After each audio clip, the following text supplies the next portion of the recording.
Les rivières se déversent dans les fleuves avant de plonger dans les mers. Les feuilles voltigent, réveillées par la bise avant de s'écraser sur le sol.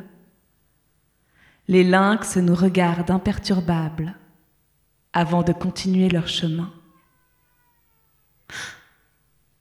Quand les nuages recouvrent le sommet des montagnes, ils s'amusent à prendre au dépourvu les randonneuses. Le vent emporte le pollen des fleurs et nos désirs offensés. Seuls les rides au coin de mes yeux rappellent le temps envolé. Car je suis toujours là. Je suis toujours dans ce train qui me mène vers une destination inconnue. Je suis toujours à questionner l'oscillation de l'histoire, si tu m'avais entendu. Je suis toujours là et je ne bougerai pas. Et je n'agirai pas. Et je ne rirai pas, et je ne danserai pas, et je ne méditerai pas, et je ne sortirai pas. Si j'écris ces lignes, c'est que la désillusion a gagné mon corps, lentement d'abord. Au début, quelques soubresauts d'optimisme se sont infiltrés dans mes pores, mais l'élan n'a pas duré. Lorsque j'ai cru une sortie possible, je me suis redressée inlassablement.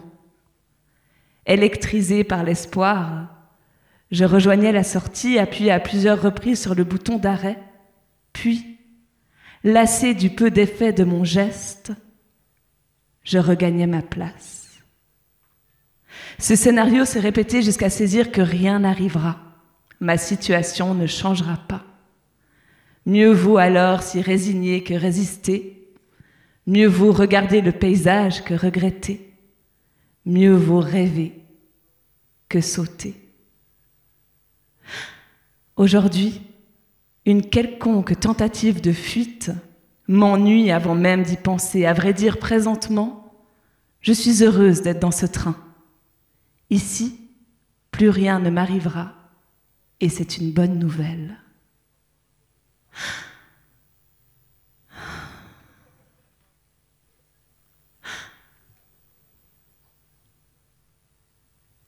Reprenons depuis le début.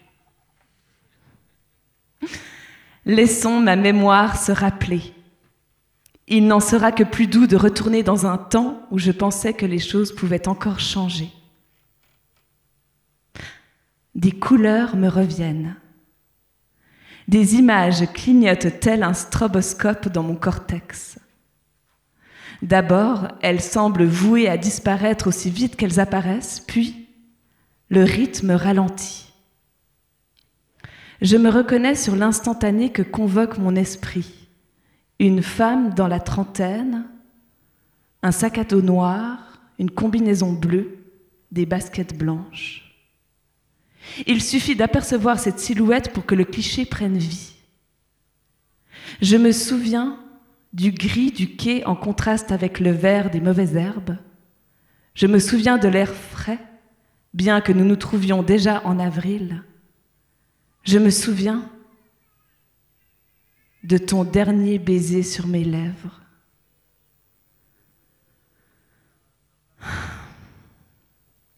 Un voyage en train annonce toujours une once d'étonnement et de nouveauté. La chance peut-être de s'extirper du marasme dans lequel tu me retiens. Si quelqu'un était venu me dire que je partais plus longtemps que je ne le pensais, l'aurais-je cru? J'en doute. Rien ne pointait l'étrangeté de l'aventure. Aujourd'hui encore, j'ai de la peine à y croire. Je suis assise dans un wagon classique d'un train classique de notre pays classique. Les horloges sont à l'heure, les affaires roulent, la misère est ailleurs. Je vis dans une contrée tranquille où la discrétion et la politesse prédominent. Certaines avancent que ces qualités représentent un patrimoine inestimable. Personnellement, je mentionnerai plus volontiers les montagnes et les forêts. Alors que j'écris dans ce carnet, le monde s'est peut-être transformé. Mon pays si paisible d'habitude est peut-être à feu et à sang. Mais cela ne me concerne pas, puisque je n'y poserai plus les pieds. Depuis que j'ai passé la porte de ce train, de nombreuses choses m'ont filé entre les doigts. Tout n'est plus très clair ni précis. Quelques notes dans mon carnet me permettent de remonter le temps, mais guère plus. Seule mon imagination m'accompagne pour faire office de gardienne historique. Il faut excuser ce laxisme narratif. Il ne tient pas de mon fait. Je n'ai pas le choix. Si je veux retracer ce trajet étrange et inattendu, je suis dans l'obligation de broder certaines séquences et autres ricochets chronologiques. Au début, une grande gêne occupait mon esprit. Ai-je le droit de procéder de cette manière? Je crains que plus tard l'on vienne me le reprocher. Maintenant, je comprends que personne ne viendra. Tout comme à partir d'un énième arrêt, j'ai compris que le contrôleur ne passerait plus. Plus tard, je raconterai la longue traversée des wagons pour atteindre le tableau de bord. C'est encore trop tôt. Il me faut respecter une certaine logique afin de n'omettre aucun détail. Je sens que ma mémoire s'effiloche au roulis des rames sur les rails.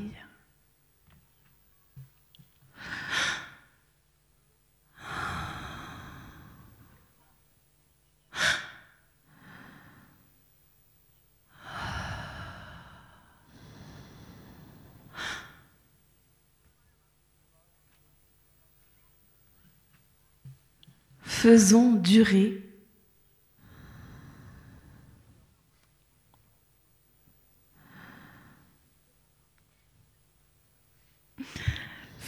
durer cet instantané. Le train est à quai, je monte et m'assieds côté fenêtre. Le wagon bondé, des écolières font des blagues ou embêtent leurs voisines. Au milieu de ce chaos enfantin, une petite fille, blonde aux cheveux tressés. Le convoi redémarre, nous quittons rapidement la ville pour jouir des variations colorimétriques de la région. L'enfant regarde la campagne traversée avec grande concentration.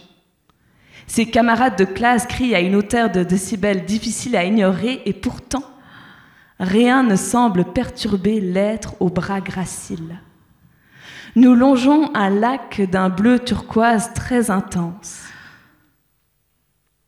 Sur la surface ondoyante, un homme en slip noir glisse et rame.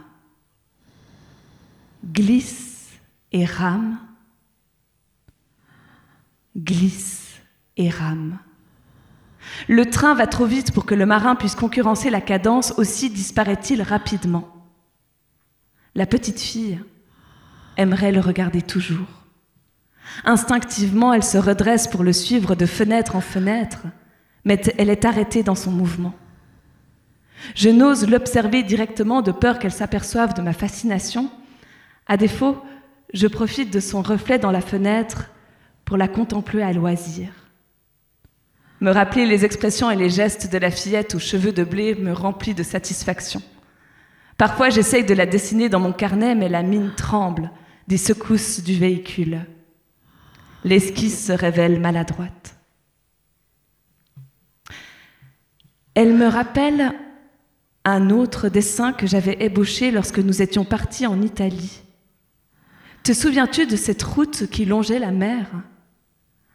Un hôtel désuet nous attendait dans un village de pêcheuses.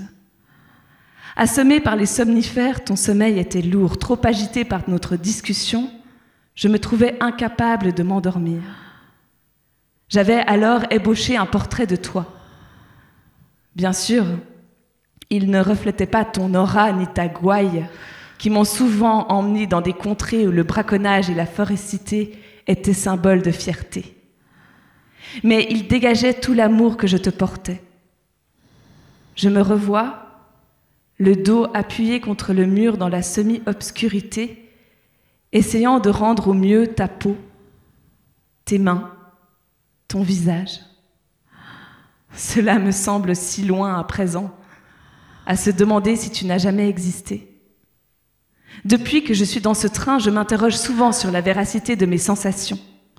D'ici, tout pourrait n'être qu'illusion. Si seulement nous pouvions nous arrêter un instant.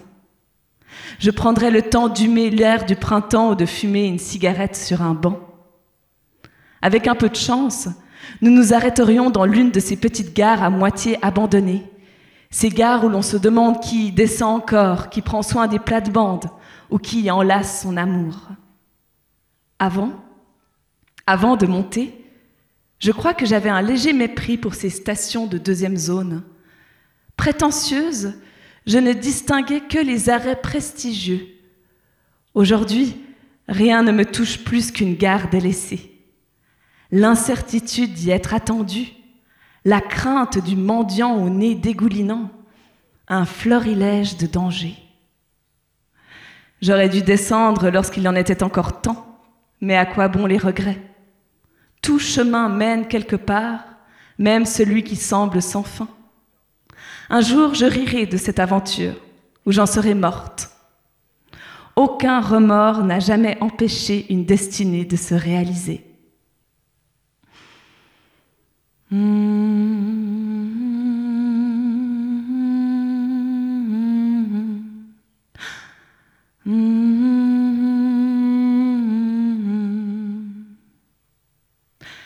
La tête appuyée contre la vitre, nous traversons des sous-bois.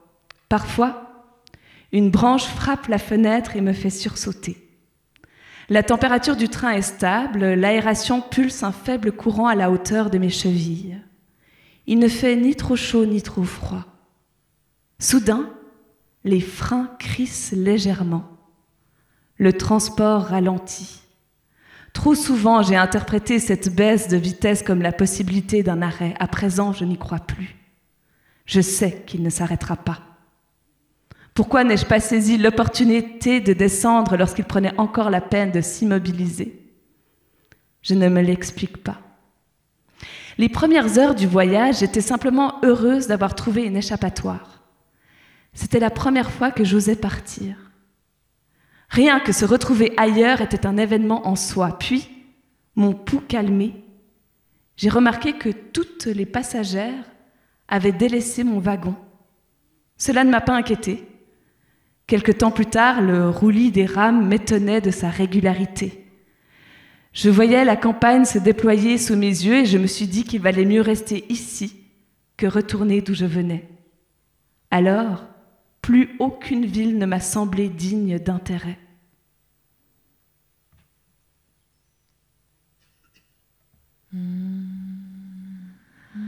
Au moment où la petite fille se lève pour continuer à suivre le rameur, j'espère qu'elle y parviendra.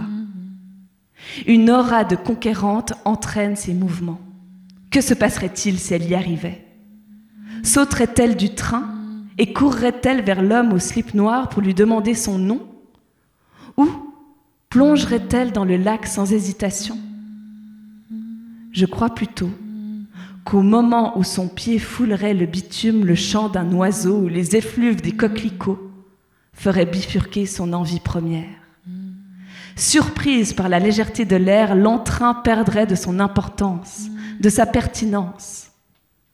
Bien qu'elle ait encore toute la vie devant elle, elle se rappellerait l'urgence de sentir la terre, de courir jusqu'à perdre haleine, de crier à tue-tête, ou peut-être reviendrait-elle à bord pour me tenir compagnie?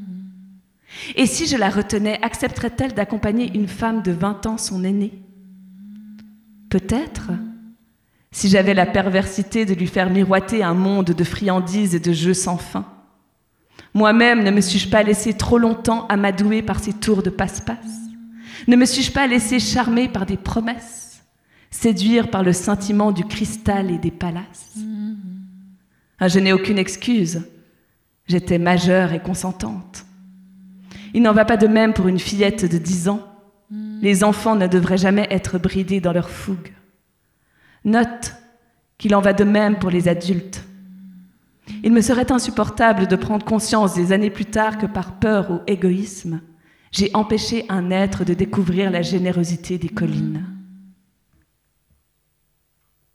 Je ne t'en veux pas.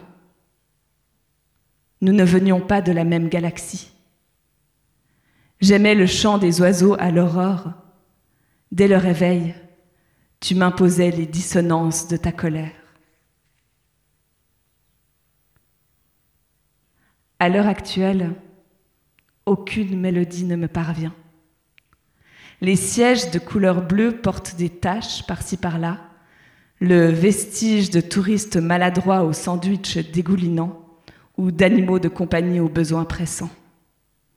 Plus le temps passe, plus mon attention est happée par des détails insignifiants. Combien de fois ai-je arpenté ce couloir ou appuyé sur les poignées métallisées pour passer d'un wagon à un autre? Il est rare que je sorte de chez moi sans un livre, mais ce jour-là, je l'ai oublié sur la table de la cuisine. Il doit toujours s'y trouver, tout comme les factures doivent s'empiler dans la boîte aux lettres. Lorsque tu m'as tendu ce recueil de nouvelles, tu aurais dû trouver une raison pour que je le saisisse. L'enchaînement de phrases égayerait plusieurs heures de mon voyage. Ce que je crains sans autre distraction que cette télévision à l'unique émission, c'est la folie. Je crains le moment où je ne ferai plus la distinction entre ce tourbillon multicolore qui se déploie dans mon mental et les déclinaisons de verre qui décorent l'extérieur. Pourtant, tu n'as pas insisté. Pire, railleur, tu as prétendu maintes fois que la littérature ne m'intéressait pas. Crois-moi, depuis que je suis montée dans ce train, la valeur des mots ne m'a jamais autant émue. Tu sais, toi, ce qui se cache exactement derrière les mots. Te l'es-tu une seule fois demandé? Tous ces vocables que l'on répète inlassablement, toutes ces consonnes et voyelles qui délimitent nos rêves et notre conception du monde. Lorsque je dis « tu », c'est bien à toi que je m'adresse. Mais toi, le sais-tu seulement? Moi-même, je me perds dans nos abus de langage. Est-ce un savoir que de saisir à qui s'adresse le désespoir de l'autre? Non. Bien sûr, il est impossible de le découvrir. Si nous le connaissions, nous ne serions pas aussi cruels. Alors, nous préférons ignorer. J'ignore de toi la douleur et la colère. J'ignore de toi l'humeur et la misère. J'ignore de toi la sueur et le mystère. Au mieux, je peux les présumer. Mais à quoi bon, puisque tu n'es pas là?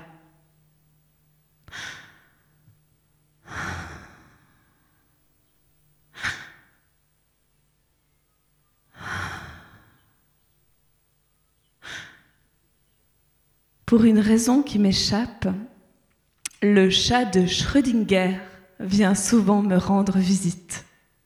Ce fameux chat qui est mort et vivant à la fois, ce chat dont on ignore l'état tant qu'il reste dans sa boîte. Ma compréhension de cette expérience décrite par Erwin Schrödinger en est certainement limitée, mais sa proposition me permet de nommer cette sensation qui m'habite depuis longtemps. Il est donc possible d'être vivant et mort à la fois. Je suis incapable de le dire plus simplement.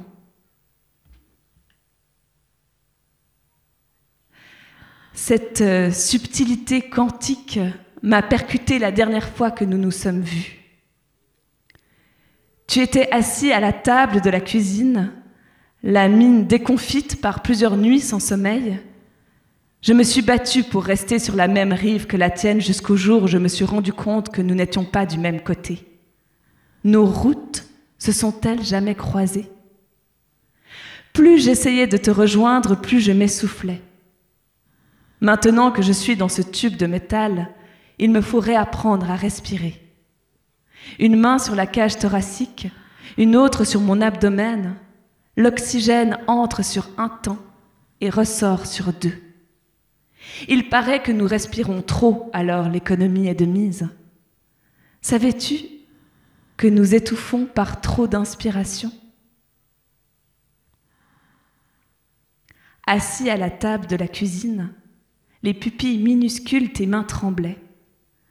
Malgré la supplication répétée de m'écouter, tu t'en trouvais incapable. Je t'ai demandé de me laisser partir, tu m'as supplié de rester, j'ai refusé. J'ai décliné, j'ai recalé, j'ai résisté, j'ai hésité, j'ai balancé, j'ai contesté, j'ai évincé, j'ai abandonné. Avec douceur, le chat de Schrödinger vient se frotter à mes jambes. Soudain, je me rends compte de l'ineptie de ma supposition. Ce n'est pas toi qui es mort et vivant à la fois, mort pour moi, vivant pour toi. Qui suis-je pour décider de l'état quantique des humains? Non, c'est moi qui suis morte et vivante.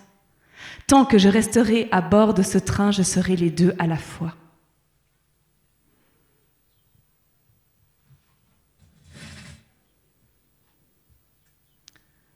Avachi, lassé du paysage, mes yeux se posent sur les plinthes d'acier du plafond.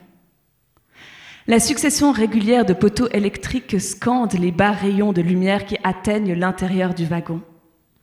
Au début, ces sièges me dégoûtaient, je n'osais m'y étendre sans une certaine retenue. Même si les tâches me répugnent toujours un peu, aujourd'hui, je ne fais plus de manière. À quoi bon? Personne ne m'en tiendra rigueur. Au fil des kilomètres parcourus, le corps se déleste du superflu.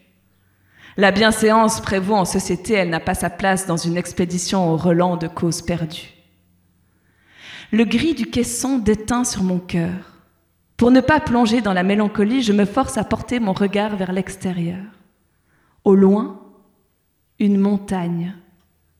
Ses versants sont forêts et rochers. Les nuages recouvrent la cime d'un manteau blanc. On raconte qu'un prince y vit. Il se cache de la plaine car son âme s'est noircie des nombreux malheurs de sa destinée. Je me souviens de ma grand-mère. Assise au bord du lit, je me souviens de sa voix grave et lente. Il était une fois un prince au cœur d'or. Il sautait d'une rive à l'autre, jouait avec ses frères et riait du soleil. Il aimait sa contrée, il aimait la vie. Mais, approchant les émois adolescents, un malheur s'abattit sur sa famille. Son frère, d'à peine 2 ans son aîné, tomba d'une falaise et en mourut. Personne ne sut s'il s'agissait d'un accident ou d'un crime. Sa famille était prospère et malgré elle, suscitait bien des jalousies. Alors, les parents du prince sombrèrent dans une tristesse infinie. Afin d'empêcher la douleur de faire son chemin jusqu'à son cœur d'un or pur, le prince laissa la colère envahir son âme. Celle-ci enroba son être d'une couche étanche. Protégé par cette armure invisible, il se crut invincible. Plus aucun danger ne l'inquiétait. Il escaladait les plus hauts sommets et sautait de ravin en ravin sans jamais s'alarmer des frayeurs que sa témérité provoquait. Un jour, alors qu'il grimpait sur un rocher haut de 20 mètres, le soleil l'éblouit et l'empêcha de saisir la prochaine prise. Il glissa. Ses mains s'éraflèrent contre la paroi rugueuse. Heureusement, avant qu'il ne subisse lui aussi une chute fatale, il réussit à saisir une racine providentielle. Même si la peur l'avait attrapé, il tenta aussi vite de la rejeter. D'un élan, il remonta la distance perdue et arriva en haut du rocher à une vitesse extraordinaire. Mais c'était trop tard. La peur était...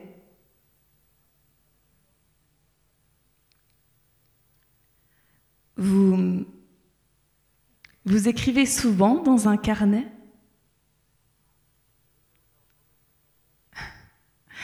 Je vous demande pardon. De nos jours, c'est rare. Cela me fait plaisir de vous voir écrire à la main. Son visage est serein, creusé par des rines fines et élégantes. Alors que je pose mon regard pour la première fois sur ses traits étrangers, ses lèvres tremblent légèrement. Je ne m'attendais pas à voir quelqu'une. Il me semblait être la seule survivante du convoi inarrêtable. Prise d'un mouvement de recul, La femme me sourit pour me rassurer. Trop absorbée par mon récit, elle a dû s'installer tranquillement pendant que le conte du prince me revenait. Bien sûr, sa présence, ce tremblement discret, son regard calme m'inspirent un chemin avancé, une existence aux multiples cercles achevés. Au moment où je m'apprête à la questionner, elle se tourne vers la fenêtre. Son geste m'arrête. Le crépuscule a déposé une fine pellicule dorée à l'horizon. Perturbée par l'apparition de l'inconnu, je me tourne vers elle pour l'interroger. Peut-être saura-t-elle me renseigner sur les lois qui régissent ce chemin de fer mystérieux. Pourtant, la timidité me retient. Si le temps ne me semblait pas suspendu depuis des jours, j'aurais certainement refusé d'alimenter cet échange. Mais là, alors que je suis dans ce train depuis si longtemps, voir cette vieille femme en face de moi est inespéré. Sa présence me trouble au point de ne savoir par où commencer. Bien des questions se bousculent dans mon cerveau. Et si je n'ose prendre la parole instantanément, c'est que je sens que ce moment vaut la peine d'être choyé. Il est un petit trésor qui me restera lorsqu'elle aussi m'abandonnera. Loin d'être un reproche, ce constat représente plutôt une résignation. Les gens s'en vont, c'est ce qu'ils font. Puisqu'il ne sert à rien de combattre cette réalité, je préfère laisser les secondes s'écouler et admirer le profil de la femme aux mains plissées. Qu'ont-elles touché lorsqu'elles étaient encore douces? Ont-elles aimé caresser les femmes, les hommes? Plongent-elles souvent dans la mousse, dans la mer? Absorbées par leur topographie, je remarque que certains sillons sont plus marqués que d'autres. Ce sont des mains de la terre, des mains qui soignent. Savez-vous si nous avons déjà passé le lac bleu? Demande-t-elle en continuant à admirer l'horizon. Je n'ose lui répondre. Je n'ose lui dire que je ne sais depuis combien de temps je me trouve là.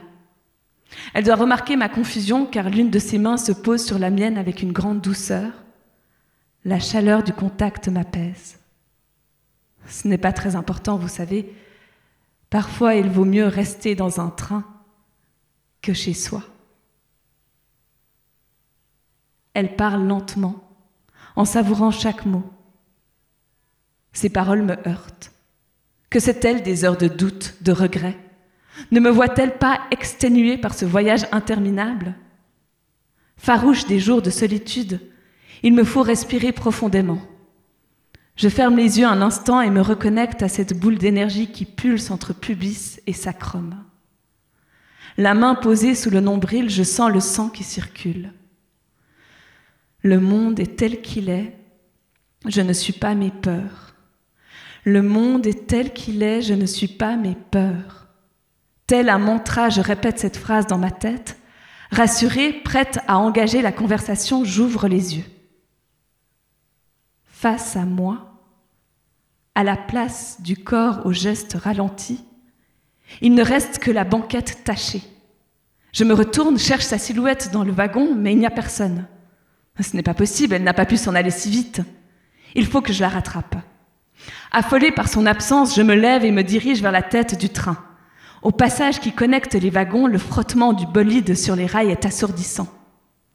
Je ne trouve personne dans la voiture suivante, ni dans la prochaine. Les portes automatiques s'ouvrent lentement. J'ai beau insister sur l'interrupteur, rien ne saurait accélérer leur mécanisme. Avant d'entrer dans un nouveau compartiment, je vérifie que les toilettes soient vides. À bout de souffle, j'ai l'impression d'avoir déjà traversé 5 wagons. Ce train a-t-il seulement une fin, un début? Là, un courant d'air frais frappe mon visage. Je m'arrête.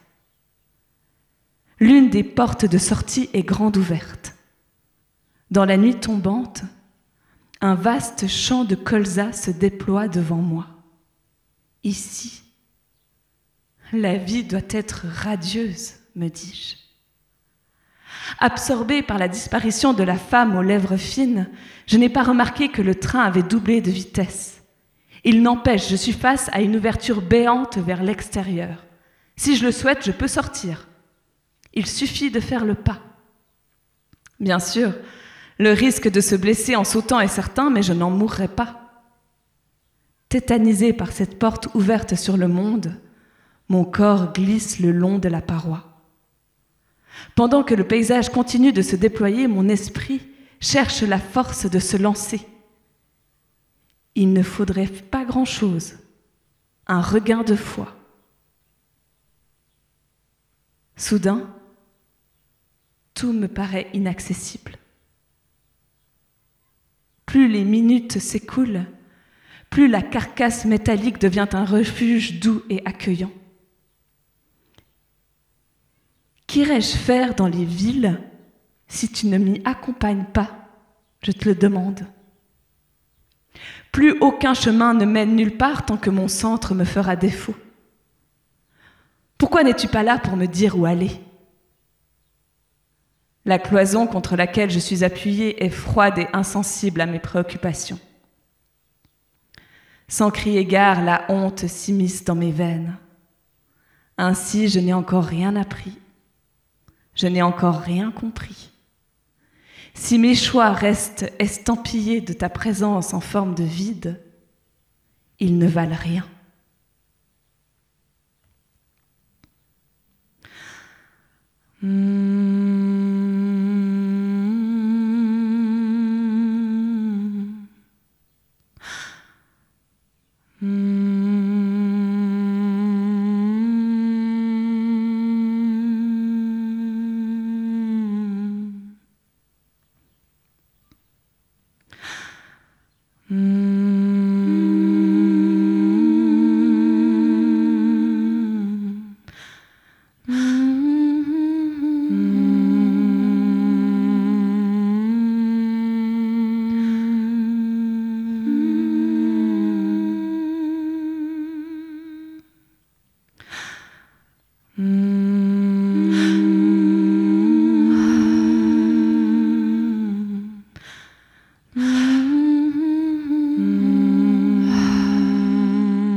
Aujourd'hui, c'est dimanche. Lorsque j'ai commencé à calculer le nombre de jours passés depuis mon arrivée, j'ai décidé que j'étais montée à un lundi.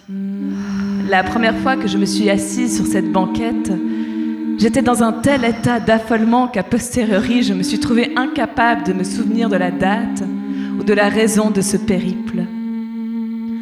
Après avoir savouré les rayons sur ma peau, je me lève et vais faire ma toilette.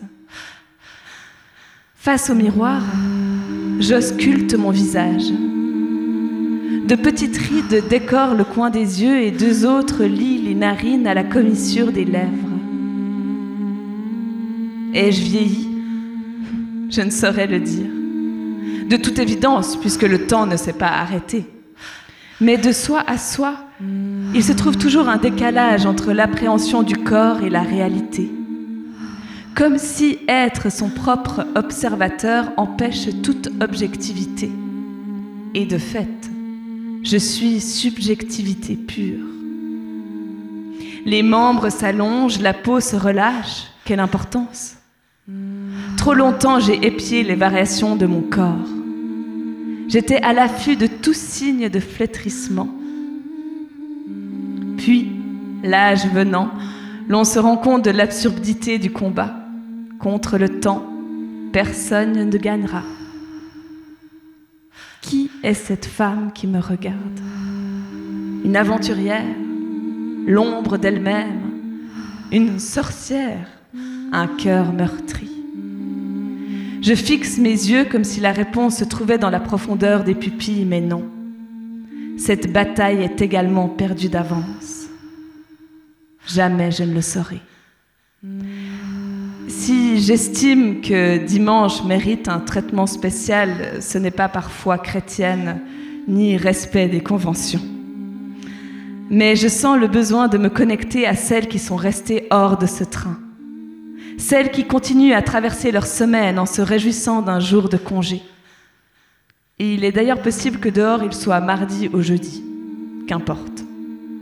L'idée de m'octroyer un jour particulier de temps à autre me relie au monde qui continue de tourner malgré mon absence. Un semblant de normalité clôt cette énième semaine passée dans le navire fantôme. Une récompense pour les heures solitaires, en somme. Autour du cou, le foulard rouge et noir me recouvre tel un baiser. Je ne porte pas l'unique cadeau qui me reste de toi tel un trophée ou une tentative de séduction, mais l'air s'est refroidi depuis hier. Il faudra que j'aille jeter un œil à la cabine de contrôle après mon déjeuner. Dans le wagon-restaurant, face aux tables, j'hésite où m'installer. Même si ce n'est qu'un léger changement de perspective, je décide de m'asseoir dans le sens inverse de marche, à l'une des tables appuyées contre la grande fenêtre. Les 2 couverts et l'unique assiette disposée devant la chaise donnent le sentiment d'une zone désolée. Pour égayer cette vision, je retourne dans le coin réservé au personnel et attrape une autre assiette ainsi que 2 verres à vin. Il me faut y retourner une 3e fois pour revenir avec une bouteille de Chianti. Le bouchon de liège fait un bruit festif lorsque je parviens à l'extraire du goulot. Un petit pop annonciateur d'ivresse. Il me rappelle le temps où boire était encore signe de joie. Il me rappelle l'instant où rire était encore hospice d'amour. Le soleil me rappelle à un ordre plus grand. Ses rayons dessinent des traits dorés sur la nappe. J'y plonge mes doigts et apprécie le léger réchauffement des phalanges. Le liquide pourpre tremblote dans le calice transparent. Il suffirait d'un à-coup pour qu'il tache le tissu immaculé. Tenté par une curiosité enfantine, j'hésite à renverser le verre face à moi. Dans mon thorax vibre une provocation adolescente. Bien que je sois seule depuis plusieurs semaines, une politesse séculaire m'empêche de tout envoyer valser.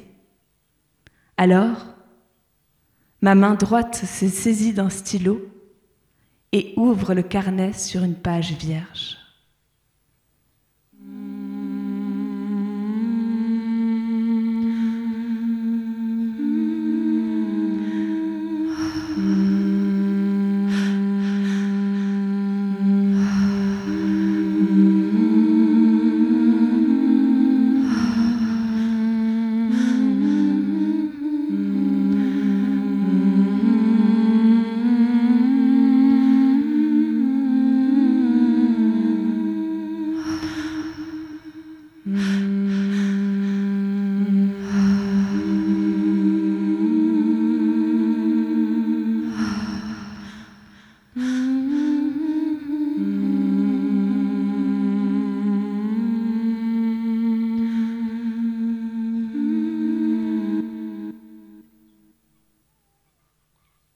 Merci.